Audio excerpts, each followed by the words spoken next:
Welcome to Book Time with Ryan. I am Ryan. I wanted to go over some ideas I had. I had a long talk with my wife last night before we went to bed. Before I start, I had my 50th subscriber today, which I really appreciate. I don't know who it was, but I do know who my 51st subscriber was. So Scott Diggin, thank you for subscribing, and for anybody else who's been a subscriber for a while and continue to subscribe, thanks a lot for being here. So the conversation was really going into how I felt about BookTube in the first 2 months I've been a member of it. My first video was April 29th, 2021. And I joined because I kind of got sucked in by watching bookshelf tours. And I wanted to kind of provide my own thoughts. And watching content creators on BookTube, you could tell there was a lot of interaction between different channels and different people, and even within channels there were all these comments, and content creators from different channels would interact with each other on live broadcasts, and just it looked awesome, right? And especially during the pandemic, it's you kind of feel alone sometimes, even in a house with a significant other and a kid and a dog. So I wanted to kind of participate in that. What I don't think I appreciated was how long it can take to really work up to that. And I think that's because I was attracted to channels that had larger numbers, right? Those are the channels you're going to be exposed to. There's also some biases involved where you see other people liking something and then you think that justifies you're also following it or subscribing to it.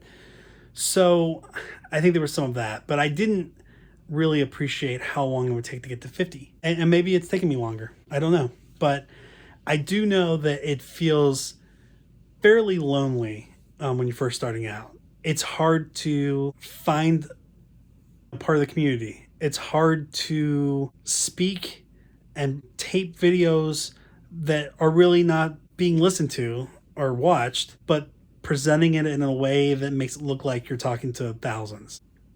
And that can be difficult. For me, I am 37. I'm a husband. I'm a dad. Full-time employment, bachelor's degree, master's degree. I have 37 doesn't feel old, but it is on BookTube. Maybe it is in general, and I'm coming to that realization. I certainly like different books than show up on BookTube. I'm 37, and the kind of books that I'm into may be different than many people on BookTube. And that's not necessarily a component of age.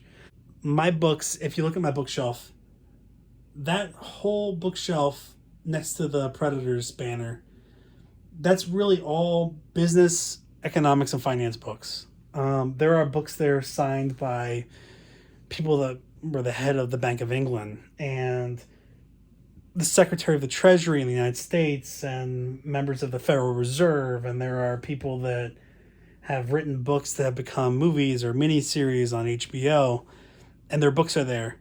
And I read those books. I take the train into work when I'm not teleworking, and I get into that stuff. And it's different than you'll find on BookTube. I have books that other people on BookTube would read, but I don't read fast enough to keep up, and I'm not far enough along to really hop on the new releases. I have a couple books that are going to be new releases or are new releases, but I'm not reading them yet. So it's just a lonely time when you first start out. You're getting a feel for what your style is going to be. You're getting a feel for how to optimize search engine results. You're getting a feel for how to tag and what people are looking for and what's been done and what hasn't been done and what works and what doesn't work. And I'm learning a lot of that as I go. And you think if you do everything right, and if you bring rare, cool, expensive, fun, wild books to a group of people that love books, that it's just going to take off. Or you think there's something I have, there's just life experience that I could bring to it. I'm like, nah, it's going to really take off. And it hasn't.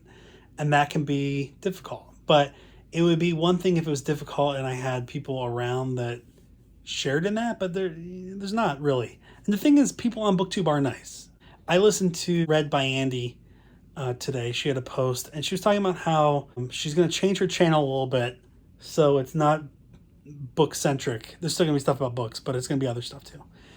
And I kind of feel what she's talking about probably before I should. She's talking about the fact that she feels the need to create content so people have something. She feels an obligation to create content, and because of that, she feels like she needs to read, and she's feeling a pressure to read just to stay on top of content creation and making subscribers happy.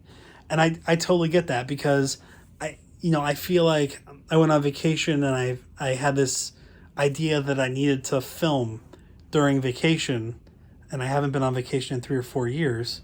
So I had something to offer a very small group of subscribers that I appreciate. But I will be honest with you, 10 to 20 of my subscribers are friends and family that subscribed just to be nice, and they don't necessarily watch, which is fine. Now, there are people who do subscribe and do watch, and I really appreciate that, and comment, and I love that too. But I do feel some kind of obligation. So I watched what Andy wrote, or what she said, and I kind of came away thinking, why am I putting some pressure on myself? Like, I work and make money, so in part I can have fun.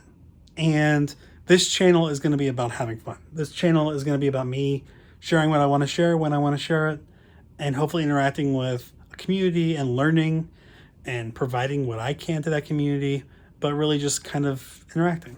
I need to kind of step away from the activities that I feel like I'm being pressured to do, which there aren't really that many yet. I could just see it. I could see that happening, and just kind of enjoy it more. And that's what I'm going to try to do. So what do I offer, right? Different life experiences, different professional experiences. What I'm going to do in the future is I'm still going to provide, vlogs and talk about books I'm reading. But I think what I'm also going to do, what I can bring to it, is I have a number of important books over there. And what I'm going to do is pick a subject, a crisis, a financial calamity, some historic event, and I'm going to talk about that event, show you books that cover that event, and then make some recommendations based off my own personal feelings, using no non-public information. I'm just going to use publicly available information and my experience with reading these books, and I'm going to tell you about the books that are available and which book I really recommend, which book I think will teach you the most. It could be about Enron. It could be about Bernie Madoff. It could be about 2008 financial crisis. There's so much stuff that I could talk about and I've read about, but I just haven't done that yet. So I will continue to provide some books about kids since I'm a dad. And I know I haven't done that in a while, but there's a book that I'm really waiting to do that with. And every time I do it, my daughter's going to sleep. That's kind of my thinking. So in the future, that's what I plan on doing. I'll still do tags. But I really want to have some kind of unique thing that I provide. And I know there are people like Market Power on BookTube or on YouTube that provide some of this.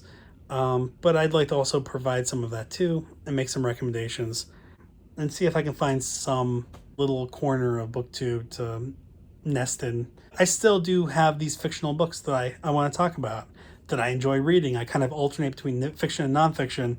If you're a subscriber, thank you so much. And if you're a subscriber and you do watch these videos, I'd love to hear what you think. If you are not a subscriber, but you somehow found this video, if you're a new content creator, if you're a new person to BookTube, I'd love to hear your thoughts too. Because really, this has been so much of a learning experience for me. And I think a lot of what I've benefited from has been that interaction and that advice from people from the community, and people have been very nice. I think that's kind of my takeaway tonight. I don't have any books to talk about. There's some stuff on the horizon, but I'm trying to give myself a little bit of a break. Not a break. I don't want to say be easier on myself and just have fun, because that's what this should be. It should just be fun. Make it a place where we can enjoy what we're talking about, and make sure that the channel stays true to me, that it's uniquely me, and I don't feel the need to fit into the BookTube mold or model after other channels. I enjoy those channels, but I need to have fun and make it mine too. So hopefully you enjoyed it. If you don't, that's okay. There's a lot of channels you will enjoy. But if you understand what I'm saying or appreciate it or have any advice, really appreciate it. In my next video, I'm going to give you an update on white collar crime, my carbon copy TypeScript, I got it appraised, and I was very happy with the results. So I'll go over that in a future video, but thanks for being here.